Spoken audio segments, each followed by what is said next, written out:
Good morning. I'm Dan DeRosa with 19 News, coming to you from our digital desk. We're going to take you live into court here in Cuyahoga County for the sentencing of two men. We see the first of which they're responsible for the mass shooting that took place in the Warehouse District, more specifically on West 6th last July. It hit 9 people, none of which died. But it was, of course, a major event and caused chaos as bars were letting out on West 6th. There are 2 individuals to be sentenced today. You have the getaway driver, Kevin Del Val Salmon, as well as, and we've got the all rise, as well as Jalen Jennings. Looks like they might do these sentencing separately. Let's see who is up first. And members of the media, prior to starting the hearing, it's my understanding we do have a victim who wishes to address the court today, and you are instructed to please not photograph her face. Thank you.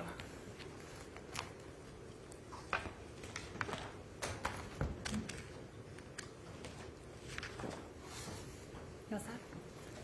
Okay.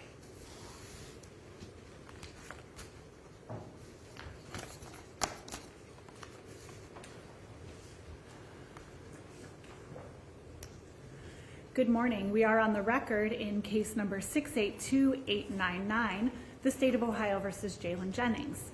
Present in court today is the defendant, Mr. Jennings. He's represented by counsel, Attorney Fernando Mack. And on behalf of the State of Ohio, we have Assistant Prosecuting Attorneys John Kirkland and Yasmin Hassan. We are set this morning for purposes of a sentencing hearing.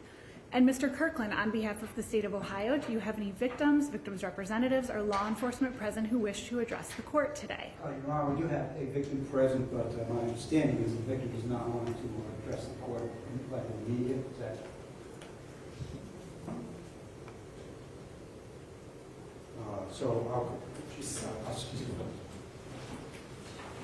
Okay, what we can do, Mr. Kirkland, if she does decide that she wants to address the court, the media has been instructed to not photograph her face. I do have some preliminary matters to address with Mr. Jennings prior to that point of the hearing. Okay. And Mr. Jennings, is there any reason to not proceed with your sentencing today? Is there any reason to not proceed with your sentencing? No, Your Honor. Thank you so much. Mr. Jennings, on July 16th of this year, you did enter pleas of no contest to all charges as indicted, those being counts 1 through 29 and 31 and 32, and you were subsequently found guilty by the court. And what I would like to do first is just review those charges and the possible penalties with you.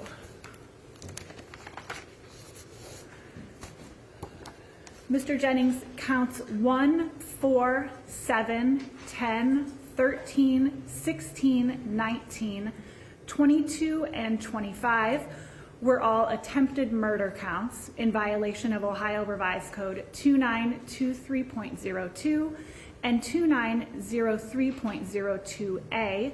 Each of those counts is a felony of the first degree. Each is punishable by 3 to 11 years in yearly increments and a maximum fine of $20,000.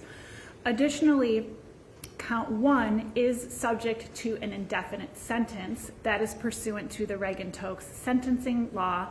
If you'll recall, you and I, as well as your counsel in the State of Ohio, we did have additional discussions about the potential penalties in count 1 on August 20th of this year. And as we discussed at that time, when I sentence you on count 1, I will announce both a base and a maximum prison term, and the maximum prison term will be the base plus 50%. Do you recall that discussion? Yes, Your Honor. Do you have any questions about the indefinite sentence that I will be imposing in count 1? No, Your Honor. Thank you. Counts 2, 5, 8, 11, 14, 17, 20, 23, and 26 were all counts of felonious assault in violation of Ohio Revised Code 2903.11a1. Each of those counts is a felony of the second degree. Each is punishable by 2 to 8 years in yearly increments and a maximum fine of $15,000. Counts 3, 6, 9, 12, 15, 18, 21, 24, and 27 are all counts of felonious assault in violation of Ohio Revised Code 2903.11A2. Each of those counts is a felony of the second degree. Each is punishable by 2 to 8 years in yearly increments and a maximum fine of $15,000. Counts 28 and 29 are each counts of having weapon under disability in violation of Ohio Revised Code 2923.13A3. Each of those counts is a felony of the third degree. Each is punishable by 9, 12, 18, 24, 30, or 36 months in prison and a maximum fine of $10,000. Count 31 is a count of grand theft in violation of Ohio Revised Code 2913.02A2. That count is also a felony of the third degree. It is punishable by 9, 12, 18, 24, 30, or 36 months in prison and a maximum fine of $10,000. Count 32 is a count of receiving stolen property in violation of Ohio Revised Code 2913.51A. That charges a felony of the fourth degree. It is punishable by 6 to 18 months in prison and a maximum fine of $5,000. You also pled no contest and were found guilty to 1 and 3 year firearm specifications in counts 1 through 27 and 32, and a 1 year firearm specification in count 31. The 1 and 3 year firearm specifications will merge for the purposes of sentencing. However, a minimum of 2 of the 3 year firearm specifications must be served consecutively and prior to and consecutive with any prison term on the base charge. Do you understand? Yes, ma'am. Thank you.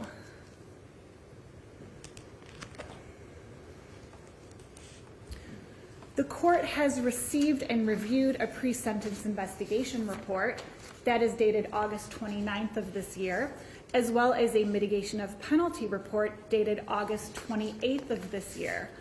And lastly, the court is in receipt of a letter of support from Mr. Jennings' significant other and accompanying photographs.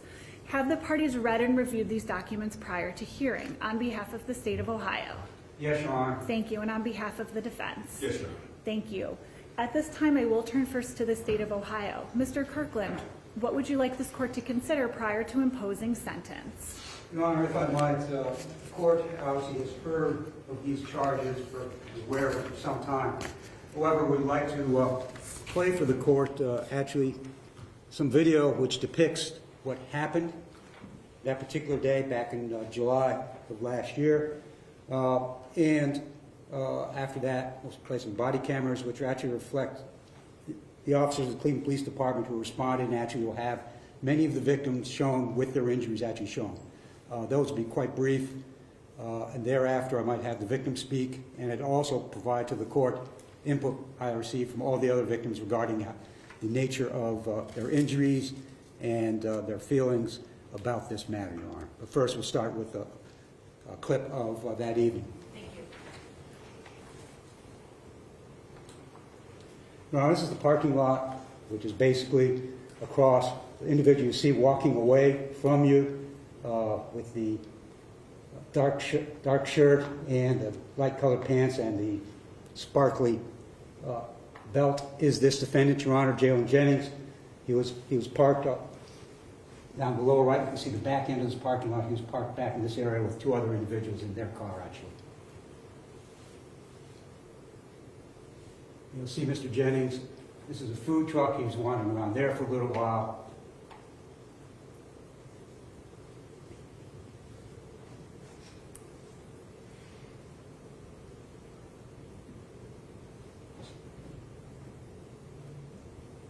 And the circle is basically showing where he is at this point in time. Again, this is the early morning hours of July 9th on West 6th Street.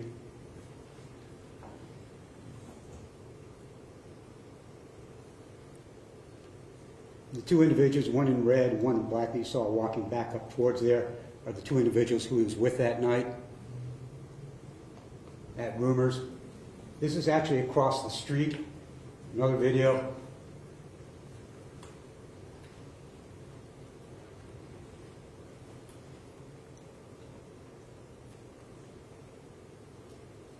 this is basically the area where the parking lot is.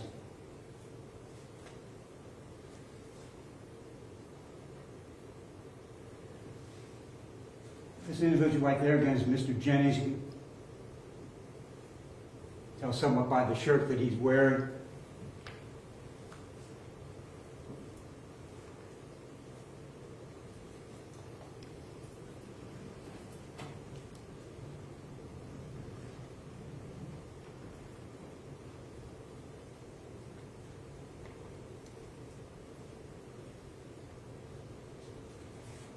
This is a Barley House video down here.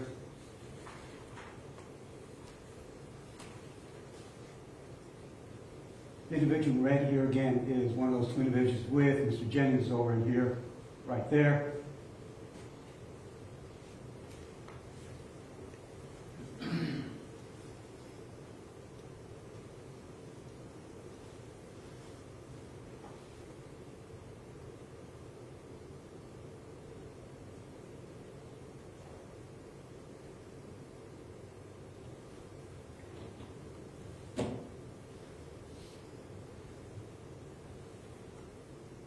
He walks away, and you can see the muzzle flashes, which just occurred. You see how everybody's running.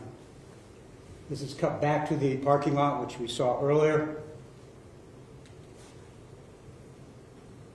And there again is Mr. Jennings running away. You can see he's kind of holding up his pants, and he's got his hand up against his waistband.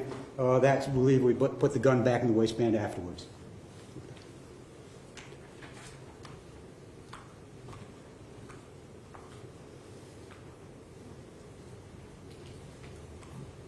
Next, we're going to play some body camera with Cleveland police officers. This is just before the shooting, and it'll take us just partly after the shooting. That's Officer Wanda Wright down here. I forget whose body camera it is.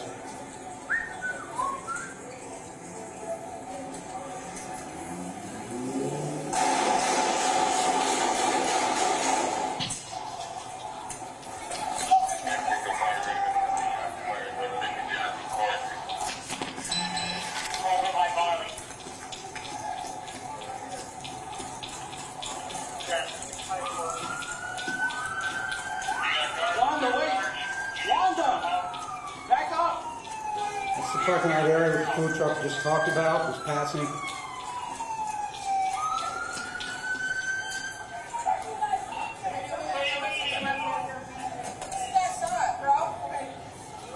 Wait, where is it? Move!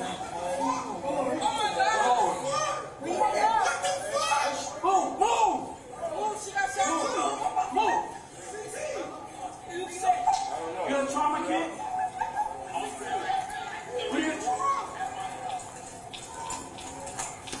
Is there a trauma kit in here?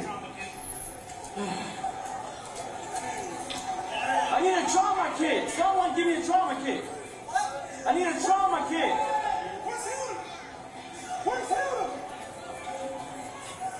Put pressure on your legs! Put pressure on... Give me your belt! Give me your belt! Okay. There's one of the victims, it's Sarah Maben. She was shot in both her lower leg. Okay? And I believe we might be hearing from her a little bit later. But suffice it to say, from my interactions with her to this day, she still suffers from the results of those wounds. She has numbness in both her legs, has trouble walking, missed work for a while. This was actually on her birthday. You may hear more from her later, hopefully. But she can no longer work a job which requires standing or a lot of walking. If she has an active shooter drill at at her work, she has to leave because of what it brings back. Hearing ambulances freaks her out. Hearing screaming freaks her out. You know, there's physical damage to these individuals, but there's also psychological, mental damage, baggage, if you will, that they carry for a long time. Miss Maben has both. She has problems with her legs. She has problems with being able to work. Plus, she has all the post-traumatic stress symptoms that you would expect from someone who's shot for no reason whatsoever. The next body camera will include Charles Lewis. And I apologize, Your Honor, there's probably going to be a little bit of swearing in this particular body camera, but I think the court has to see it. Nothing we haven't heard.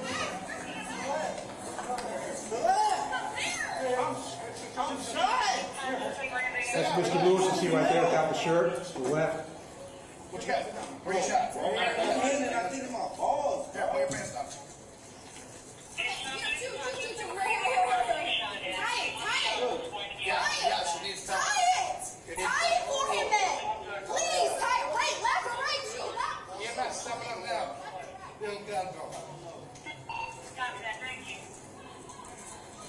Is it left or right?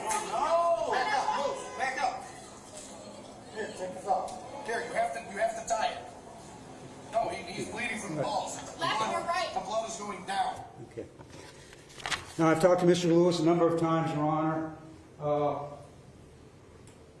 He told me one of the reasons he was not here today is not because he didn't want to be, but he actually was, again, he too was out of work for a couple of months at least. 2 months, in fact. He's back to work now, but he still has numbness in his legs. It affects his ability to do things. Specifically, he mentioned basketball that he no longer can enjoy. He also has mood issues. And his significant other described them to me. She can't exactly say that he's depressed, but he certainly has motivational issues now, that way she described it, Your Honor. He also has numbness in his hand. But he told me that basically his leg still, quote, is messing with him. And he would like to see something north of 20 years for sensing this matter. He quoted to me, "This man needs that time to think of all the harm that he has done."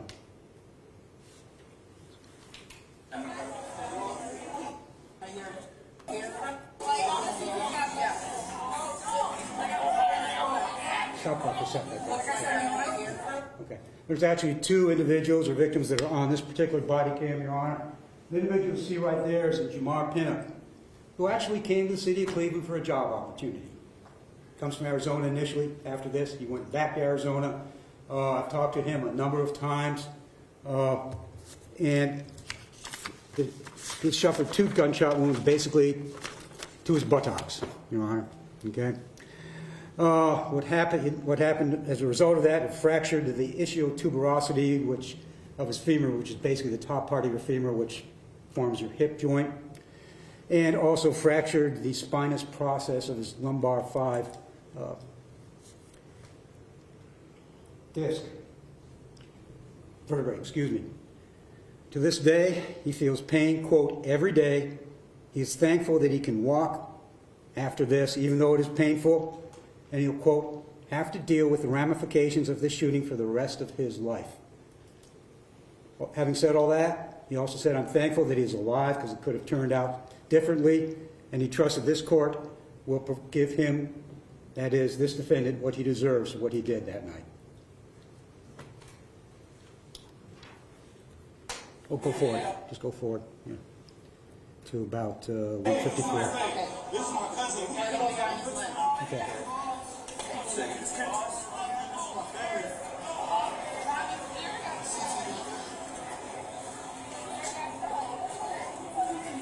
Hold on. Okay, we have EMS coming. We do have EMS coming. Stop it. He's out of it. Towards the end of that clip, you'll see a wound to his lower right leg. This individual is Christopher Tevis, excuse me. And when I contacted him, similar story, said that he would be here, but he didn't want to relive this anymore. He too had to work, and he didn't want to miss work after all this on top of it. But basically what happened to Mr. Tevis, he was just walking to the food truck, which we saw, and then suddenly felt a pain in his leg. He could not go back to work for a month and a half to 2 months. And to this day, it still gives him problems. He occasionally loses feeling in that right foot.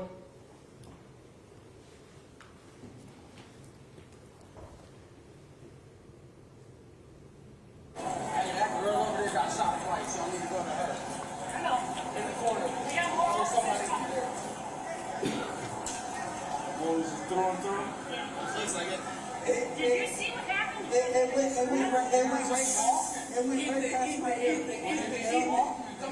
It almost hit me, but it went right past my Bro, ear. Ethan, come the fuck here. Bro, it didn't hit you in no fucking. This individual is Mr. Kobe Martin. As you can see, he was shot in the right forearm. He told me the same thing. He would come down here, but it's necessary that he worked. Now he missed. Again, another individual missed a couple of months of work because of this.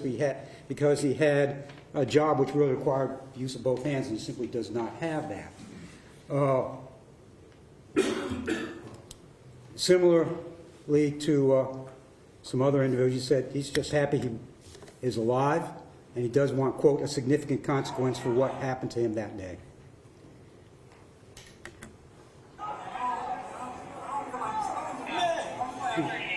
Okay, all right. We'll stop it right here. This individual is Malik Aguina. I can't pronounce it, what the heck. It's Aguiniga. And over there is Mr. Henry Smith. In the left-hand portion, you can see he was obviously shot in the leg.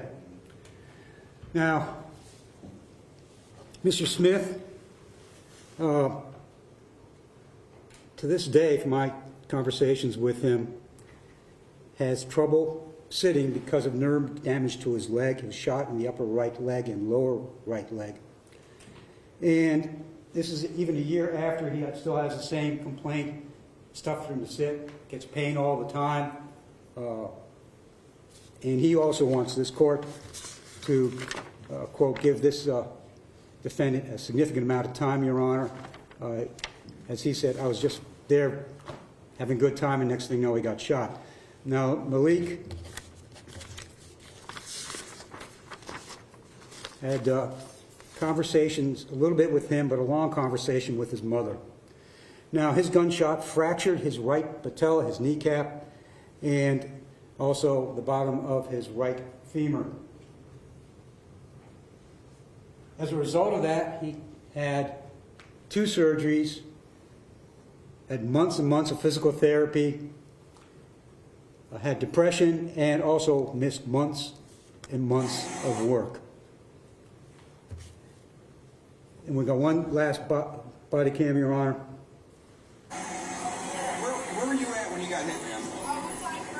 Did you see where they came from? That is Kiana Seabury. She, as you can see, was shot in both feet. Again, unlike others, she has pain when she walks, Your Honor. She has not described as debilitating, but is a lasting result of what happened here. We got one other individual I have not shown you. That is Camille Kazmarek. We didn't have body cam that showed his real injury. Unlike Mr. Pinnock, he was a visitor to our city. He was here to meet with a company in the city of Cleveland. He's from Poland. He came here to try to do some business. They decided to take him basically out on the town to show him a good time before he went to Poland, and next thing you know, he got shot in the back. No lasting injury. I have had conversations with individuals with whom he met, and they've said that he's doing all right. He's not a fan of coming back to Cleveland, however, not surprisingly. I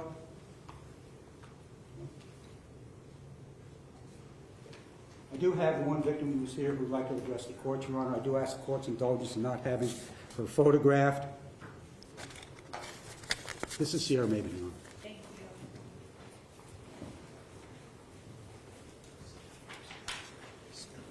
Good morning. Hi. Prior to making your statement, could you please state and spell your full name for our court reporter? Sierra Mabin, Sierra B as in boy, EN. And Ms. Megan, what would you like me to know?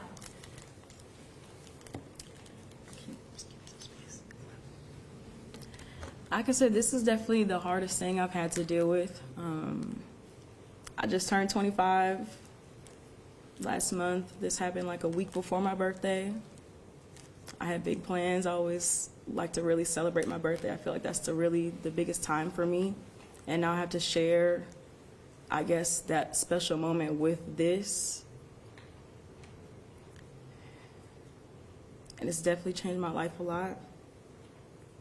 I'm usually a very outgoing person. I like to do a lot of things. Me and my family I always used to go to Cedar Point and stuff. I can't walk around Cedar Point. Sometimes I can barely walk around the grocery store.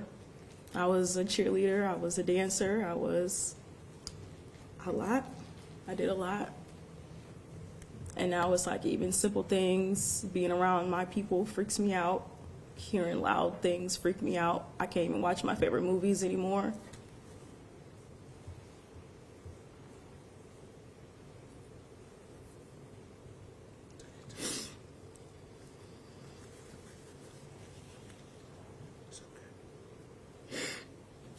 I'm not the same person anymore.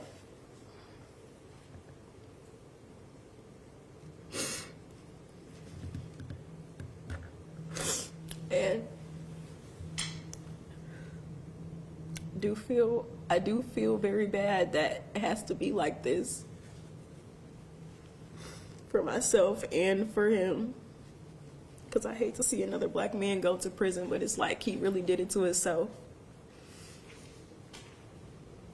And after seeing all these clips, because I never looked into it, I never watched any of the news, I never read any of the articles, because I didn't really feel like I needed to. But after seeing all that, I really do feel like that's just ridiculous. Like, 9 of us could have died. And it's not a day that goes by where I can't look at myself and not remember, because it's literally on both my legs. Like, I'm standing on one foot right now, holding the other one up just because of the pain. If I walk too long, my left foot just becomes a weight. I didn't have control over it for the longest time. It literally just wouldn't move. I had to have it be held up by my dad.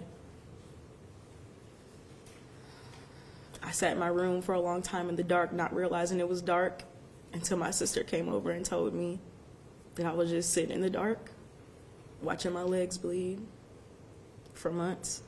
Had to learn how to get up and down the stairs again, had to learn how to take showers again.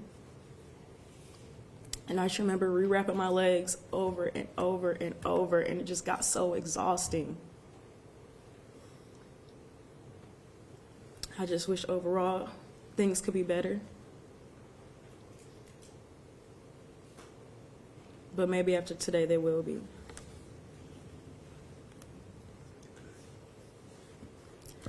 Thank you for listening to me. Thank you so much for being here.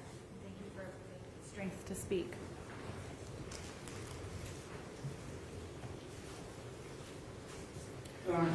In conclusion,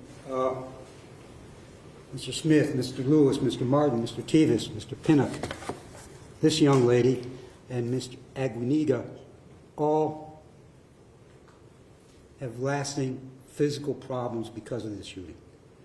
They went downtown just to have a good time. And as Mr. Tevis indicated, quote, "I will never go downtown anymore." Now, what effects that has on the West 6th Street West 6th Street entertainment area long-term, I don't know, but I'm sure there was some of that blowback effect for them too. But more importantly, we have a man here. The court has his criminal history, largely indicative of drug use and drug trafficking. Not shockingly, he indicates that he was not working at the time, and most probably because he is what he is, he's drug trafficking. Low level, but that's what he probably is. But it's probably also really important to note that in the pre-sentence report, I saw no indications of real acceptance of responsibility. I saw no indication of real remorse, Your Honor. Consequently, as the court is well aware, the state of Ohio has for a long time during the pendency of this matter indicated that if we were going to take any type of amended indictment to this matter and a plea, it would have to meet agreement for in excess of 20 years, Your Honor. The defendant obviously wants to take his chances here with what he gets instead of that, and that is his right. But I do ask the court to strongly consider exactly what the state has asked for all along as a sentence for this man. Something in excess of 20 years for all the damage that he's caused, all these people, 9 of them, who will never forget that day on West 6th Street in the city of Cleveland. Thank you, Your Honor. Thank you so much. And Mr. Mack, on behalf of your client. Yeah, please the court. May we approach? Yes, you may. Yes.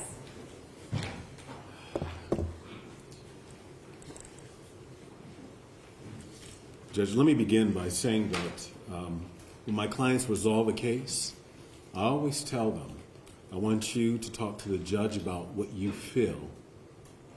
So, with all due respect to the prosecutor, I understand why he would say that because it's not present in the precinct's report. But that is the reason why Mr. Jennings did not convey the responsibility and remorse that is so central to resolution in these cases, I think. And I will tell you that he's 26 years old. He's still a young man. And he's taken himself away from some crucial years, prime years for employment, because he's demonstrated some ability to work in the past, from family. There'll be folks that he loves and that he cares about that will die while he's in prison because he knows that he has to at least spend the next decade of his life in prison. And there are things that he's going to miss. But I am glad that he did accept responsibility because the ultimate acceptance of responsibility is not putting someone like that through trial and having her get on the stand and testify about all these things. So she has the option of coming down here and saying what happened to her or just simply sitting watching the consequence and the result. So he accepts full responsibility for his actions. And I believe that his remorse is genuine. He's going to express that this morning. In my conversation with Jalen, he stated that he was sorry for what happened and he wished that he could take it back. And anyone who's been a victim in this case certainly had a traumatizing experience, and it should not be minimized. I'm glad that it wasn't the worst form of the offense, because this could have been much worse. Most folks that were injured below the waist. And again, I don't minimize anything that this young lady or anyone else is going through as a result of what happened in this case. But I'm glad that there were not life-threatening injuries and people were able to survive this ordeal. As this court knows with its own experience, when 9 people get shot, it generally is worse than this. And it's not typical. I'll make that concession. The why, first, poor decision making. I will tell you that based on everything that I know about this case, drugs and alcohol were significant contributing factors along with Jalen's reckless behavior. And he didn't know any of these people that got shot. It's just irrational behavior. And I tried to press Jalen about the why, but I think that he was so intoxicated, and who knows what was going through his mind, keeping in mind that the police were present on the street when this happened, right there. And he said, Mr. Mack, do you think if I were in my right mind that, and I really wanted to pull off something like that, I would do it in their presence? And but on the same hand, he understands that he's got to accept responsibility, and primarily this is about his poor decision making. Drugs and alcohol has never helped anyone make good decisions when they have too much of it. It's noteworthy also when you look at the precinct's report that he began using drugs at the age of 12 and alcohol at the age of 15. And when you look at his criminal history, Judge, his resume is primarily drugs, low-level drug offenses. In fact, he could have been, if he had successfully completed a program, not have any felony convictions. But drugs have taken such a strong hold in his life that it really has taken him away from the good things that he could be doing in society. So when you look at his resume, there's no violence. I think this is an aberration based on his history and his characteristics. I spoke to his mother. All the folks that you see back here, he's got good family support. They all care, and they all can tell you some good things about Jalen. And his mom, when I talked to her, she said from childhood, you know, he was a good kid from middle school to high school. And if you look at the pre-sentence report and the mitigation penalty report, you'll see that from ages 2 to 7, he went through something. And I just don't want to say it out in court, but he suffered some abuse. But despite that, he was still a good kid getting good grades. And then once he arrived in high school, like many of these young men, they began to lose friends. And rather than grieving and getting the kind of counseling that they need, they become angry. He lost one friend as a result of a suicide. He lost another friend as a result of a car accident. And he lost yet another friend. This is all while he's in high school, that was murdered. And his mother recognized a difference in his behavior after these tragic losses. So the reason I asked you for mitigation and penalty reports is because I had some concerns about some of this intellect. You know, he's articulate and he's able to communicate things, but I had some concerns. And I think that the mitigation and penalty report speaks to some intellectual issues. I think it speaks to some childhood abuse and some substance abuse. Those are all well-known factors of mitigation that a court has to take into consideration. And I'm asking the court to do that. Jalen wants the world to know that he's not a monster. He knows that what he did was wrong and it was bad. And these folks have every right to feel the way that they do. But it hasn't all been bad. In conversation with his mother also, she told me about the time that there was a car accident. The car caught fire. Jalen was still willing to go to that car and pull the driver out of the car. He's done some good things in his life. He's done volunteer work at a church that he attended. And he's generally outside of what happened on this day. And he's had his ups and downs, but generally those folks back there will tell you that he's a good father. Okay, he loves the kids that he has brought into this world. And he has relationships with each one of them. He's a high school graduate. He's got a little college. And, you know, I think that there's still a chance. He knows that coming out of this, if you gave him a minimum sentence, he'd be 34, 35. If you gave him 14, 15 years, he'd be in his early 40s. Because he's missing a lot out on his prime. If that doesn't send home the message, nothing will. I understand that the purpose of sentencing is to penalize him for what he's done, but it's also got to be geared towards some rehabilitative effort as well, and take into consideration his resume. So I'm respectfully asking the court to consider the lowest possible sentence, because he wants to get back home to his family as soon as he can and hear what he has to say. Thank you. Mr. Jennings, what would you like to say? I would like to apologize to the city of Cleveland and everyone who was outside that night and the victims. My intentions of going out that night never was to cause harm to nobody. I just wanted to go and kick it just like everybody else and have fun just like everybody else. I don't know honestly what transpired or when we left, but I do take full responsibility for that.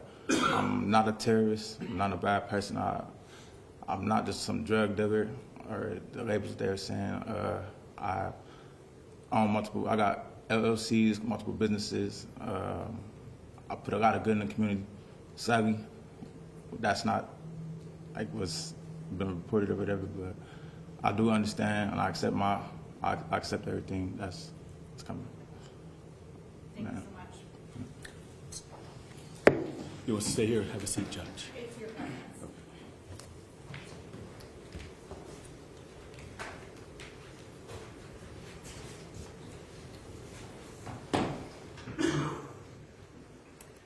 Before imposing sentence, the court notes for the record, it has considered the record, the oral statements made here today, the pre-sentence investigation report, the mitigation of penalty report, as well as the victim impact statements, both through Mr. Kirkland and through Ms. Mabin. The court must and has formulated its decision based upon the overriding principles and purposes of felony sentencing, namely to protect the public from future crime by the defendant or others, and to punish the offender using the minimum sanctions that the court determines accomplish those purposes without imposing an unnecessary burden on the state or local government resources. To achieve these purposes, the court has considered the need for incapacitation, deterrence, rehabilitation, and providing for restitution. The court must and has also considered the seriousness and recidivism factors relevant to the offense and offender pursuant to Ohio Revised Code 292912. The court must and has ensured that the sentence being imposed does not demean the seriousness of the crime and the impact it has on the victims, and is consistent with other similar offenses committed by like offenders. Finally, this sentence is not based upon any impermissible purposes, namely the race, ethnic background, gender, or religion of Mr. Jennings. Mr. Jennings, do you understand all of that? Yes, ma'am. Okay, thank you. Prior to announcing my sentence, I do have some brief comments that I would like to make. I first want to address Ms. Mabin, as well as our other victims in this case who couldn't be here today. And I just want to say it's so evident to me through your words how deeply this has impacted you, both physically and mentally. And that impact is going to last for a very long time, if not forever. And I again want to thank you for the strength to appear in court today, to address me, to address Mr. Jennings. And it's truly my hope that at the close of today, that you'll feel a sense of justice and you'll be able to start to move forward from the traumatic events of last summer. And although we didn't hear directly from first responders or law enforcement today, I certainly want to thank those individuals for their swift action that night, because as was extremely evident on the body cam, undoubtedly lives were saved, damage was minimized, and certainly things could have been much more catastrophic than they were. And Mr. Jennings, I'm going to be brief in my remarks to you because in a case like this, in large part, the sentence that I hand down today will speak for itself. But I just want to leave you with some things that I want you to consider. Cleveland is a city that is plagued by gun violence. And it causes members of our community to not fully embrace everything that this vibrant city has to offer. And that's in large part because they're afraid to come downtown and experience things. And July 29th of last summer, it was a summer evening in the Warehouse District where people were out enjoying themselves. I mean, we heard that firsthand from Ms. Mabin today. She was literally celebrating her birthday. When you unloaded the clip of your gun into a crowd of unsuspecting people who were doing nothing more than living their lives. This is another fun occasion traumatized by gun violence. And this type of violence has a long-term effect not only on your victims, but on all of us who live and work and visit this community. And I thought a lot about your conduct that night, and your conduct that night was really no different than anyone who commits actual mass murder, but for the ability of your victims to successfully duck and dodge a barrage of bullets. And by the grace of God, no one was killed that night. And for that same reason that your victims were spared, you, sir, are spared from a life sentence, because no one was actually killed that night. And while you will still go to prison today, and not for an insignificant period of time, you will have the opportunity to come out and come back into the community. And I just want to say to you, Mr. Jennings, that it is my sincere hope that you take full advantage of your time in prison and that you participate in as much programming as you can, because truly, I want nothing more for you, and I have to assume on some level that your victims want nothing more than for you to come out of prison a better person and a law-abiding person, and that everyone can truly move forward from this and begin to heal. And I am now prepared to announce my sentence.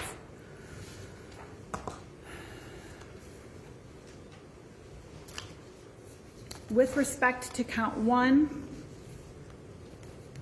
the court imposes 10 to 15 years at the Lorain Correctional Institution, plus the 3-year firearm specification, which must be served consecutively to the underlying offense. Count 2, 6 years at the Lorain Correctional Institution, plus the 3-year firearm specification. and that 3-year firearm specification will be served consecutively to the 3-year firearm specification in count 1. Count 3, 6 years at the Lorraine Correctional Institution, plus the 3-year firearm specification, and that sentence will be served concurrently to the 3-year firearm specification in count 1. Count 4, 10 years at the Lorraine Correctional Institution, plus 3 years on the firearm specification, to be served concurrently to the 3-year firearm specification in count 1. Count 5, 6 years at the Lorraine Correctional Institution, plus the 3-year firearm specification, to be served concurrently to the 3-year firearm specification in count 1. Count 6, 6 years at the Lorraine Correctional Institution, plus the 3-year firearm specification, and that will be served concurrently to the 3-year firearm specification in count 1. Count 7, 10 years at the Lorraine Correctional Institution, plus the 3-year firearm specification, to be served concurrently to the 3-year firearm specification in count 1.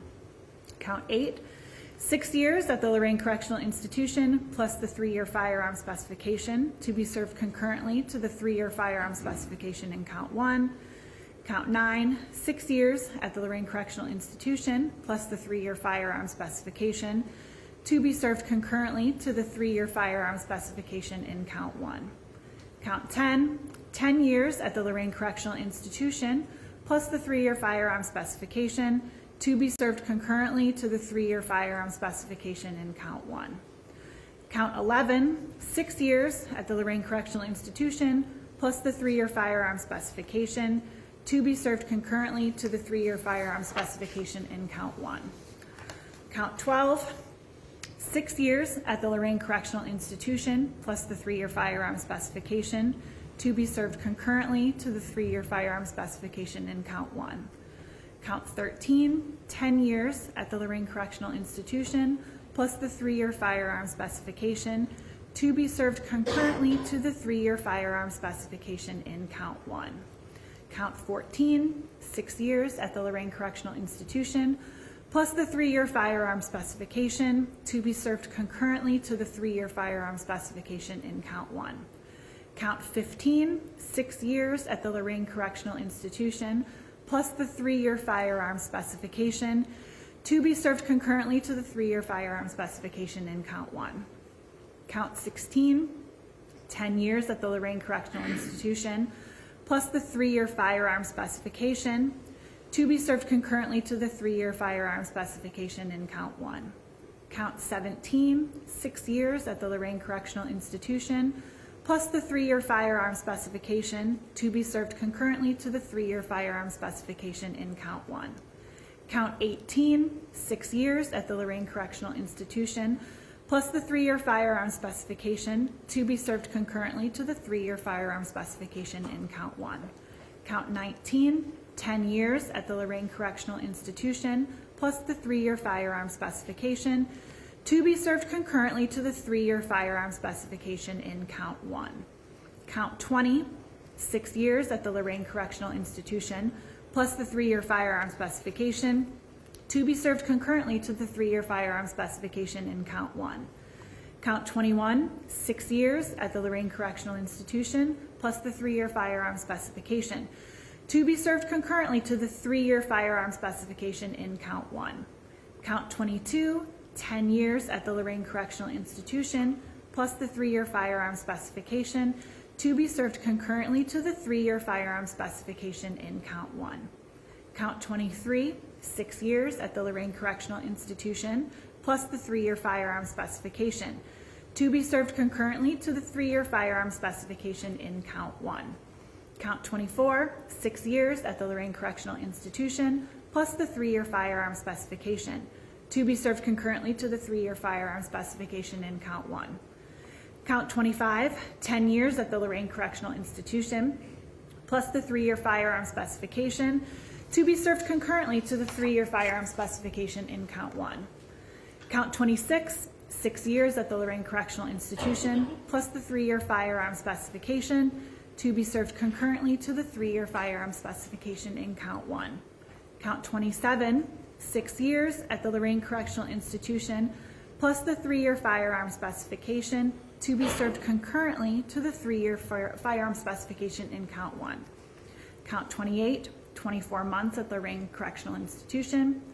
Count 29, 24 months at the Lorraine Correctional Institution. Count 31, 24 months at the Lorraine Correctional Institution, plus the 1-year firearm specification to be served concurrently to the 3-year firearm specification in count 1. And lastly, count 32, 18 months at the Lorraine Correctional Institution, plus the 3-year firearm specification to be served concurrently to the 3-year firearm specification in count 1. All underlying prison terms will run concurrently to one another for a total stated prison term of 16 to 21 years. Mr. Jennings, upon your release from prison, you will be subject to a mandatory 5 years of post-release control. Following the completion of your prison sentence, you will be supervised by the Adult Parole Authority. When this period of post-release control is imposed, if you violate the conditions of the supervision, the parole board may impose a prison term as part of the sentence for up to 1/2 of your stated prison term. If you're on post-release control and you're convicted of a new felony, in addition to the sentence, the judge may add an additional consecutive prison term of 1 year or whatever time remains on your post-release control term, whichever is greater as a maximum. While you're on post-release control, if you fail to report to your parole officer, you could be charged with escape, which is a felony. At this time, Mr. Jennings, I am crediting you with the 430 days that you have spent in the county jail. I will waive your court costs. I'm not going to impose a fine. I am going to remand you back to the county jail at this point, and sheriff is ordered to transport. And I do wish you the best of luck, sir. We're off the record. Yes? Maybe we should advise them how Reagan-Tokes actually works. Yes, actually, and I know we did that prior to today's sentencing, but it's probably worth going over again. So, Mr. Jennings, you'll recall the conversation that we had last month with respect to the Reagan-Tokes indefinite sentencing? Yes, ma'am. Okay, so that is applicable to count 1. So what I did is I sentenced you in count 1. I sentenced you to 10 to 15 years. So the 10-year prison sentence is the base term of your sentence.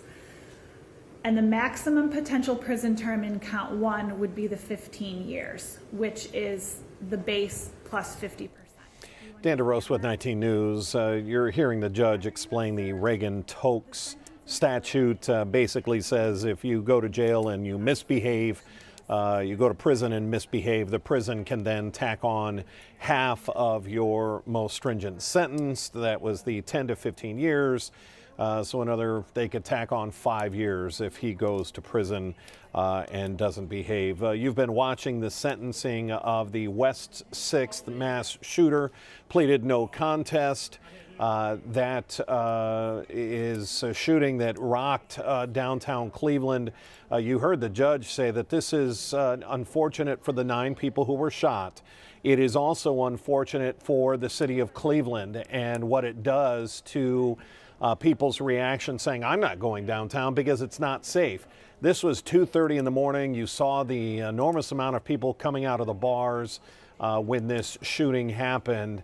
And it is unfortunate. You had 2 of the 9 victims were from out of town. One, I believe, from Arizona, one from Poland, who was in town on business, who got shot in the back and said he will never come to Cleveland again because of what happened. Can you blame him?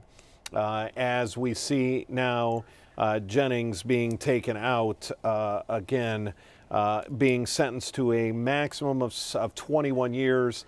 16 to 21 years ends up being the range for that shooting. No one killed, but you heard from a number of the victims who say they have now lasting impacts on their health, their ability to stand, their ability to feel their hands, their ability to feel their legs and their feet because almost every single one of these individuals was shot somewhere in the leg. You heard the one man from Poland was shot in the back, but a lot of people were shot in the lower extremities from back in July.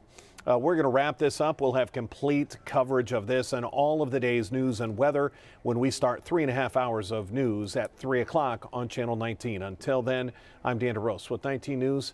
Have a good afternoon. 19 News is everywhere. Download our CTV apps and follow us on social media at Cleveland 19 News.